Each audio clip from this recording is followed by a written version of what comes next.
મિર્ચી morning. આજકાલ છોકરીઓ છોકરા જેવી બનતી જાય છે. આવું વાક્ય તમે ક્યાંક બોલાતું સાંભળ્યું હશે, કોઈના મોડે તો સાંભળ્યું હશે કે આજકાલ છોકરીઓ છોકરા જેવી બનતી જાય છે. એનું ઉદાહરણ મેં ગઈકાલે ગરબામાં જોયું. એક છોકરીએ ચણિયા ચોળીની જગ્યાએ કેડિયું અને ધોતી પહેર્યા હતા, માથે સાફો, બાવડા પર કડલા અને હાથમાં ડાંગ. એટલે દૂરથી જુઓ ને તો એમ જ લાગે કે કોઈ છોકરો ગરબા કરે છે. ગરબાના સ્ટેપ્સ બિલકુલ આમ છોકરાની જેમ જ કરે. આ તો શું થોડી વાર રહીને તમને રિયલાઇઝ થાય, કારણ કે ગ્રેસ તો દેખાય જ ને. જે છોકરાની બોડીમાં ના હોય એ છોકરીની બોડીમાં હોય, એટલે ગ્રેસ તો દેખાય જ. પછી તમને રિયલાઇઝ થાય કે અચ્છા આ તો પુરુષના વેશમાં સ્ત્રી છે. મને તો એવો શોક લાગેલો એ છોકરીને જોઈને. મેં કીધું આને ચણિયા ચોળી પહેરીને આમ સુંદર દેખાવાનું મન નહીં થતું હોય, અને છોકરો બનવાનું મન કેમ થયું હશે? બાકી કોઈ છોકરો હોય તો આમ ચણિયા ચોળી પહેરીને જાહેરમાં ગરબા કરે? કોઈ છોકરો ચણિયા ચોળી પહેરીને જાહેરમાં ગરબા કરવાનું મન તો ના થાય ને. કદાચ એવા લોકો હશે જેમની માનસિક પરિસ્થિતિ એવી હોય કે એમની વૃત્તિ એવી હોય કે અંગત રીતે પોતાના રૂમમાં એવું કંઈક કરતા હોય. એવા ઘણા બધા હોય છે. ટ્રાન્સજેન્ડર સમુદાય છે આખો, અથવા તો ક્રોસ ડ્રેસિંગ કરતા હોય.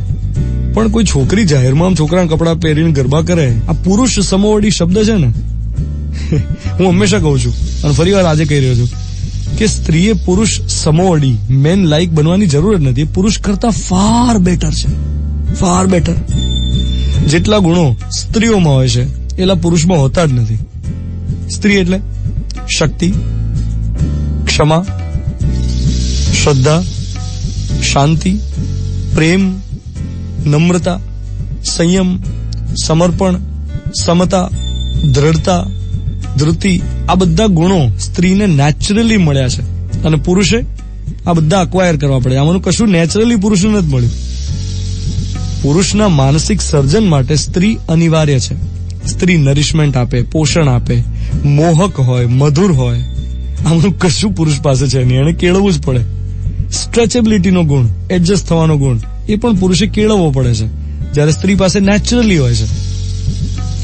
આ નવરાત્રી એ નારી શક્તિના બધા જ ગુણોનું આહ્વાન કરવાનું પર્વ છે.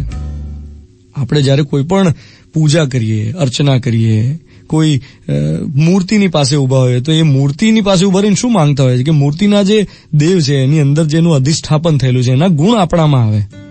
તો સ્ત્રી પાસે જે ગ્રેસ છે એ પુરુષ પાસે નથી, અને નવરાત્રી એ ગ્રેસને લાવવા માટેનું પર્વ છે.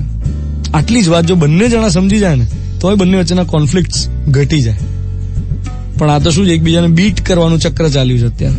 પુરુષ કે હું આગળ જાઉં, સ્ત્રી કે હું આગળ જાઉં, ને એમાં કોન્ફ્લિક્ટ્સ વધતા જાય છે. આજનો મોર્નિંગ મંત્ર એ કે બંને પોતપોતાની સ્પેશિયલ ટ્રેટ્સને રિસ્પેક્ટ આપીને સંબંધમાં મધુરતા લાવે, પ્રેમનું નર્ચર કરે. સાંભળી રહ્યા છો મિર્ચી 98.3. આજે છેલ્લું નોરતું છે, શુક્રવારની સવાર 29 સપ્ટેમ્બર 2017. હું છું ધ્વનિત તમારી સાથે. Good morning my dear.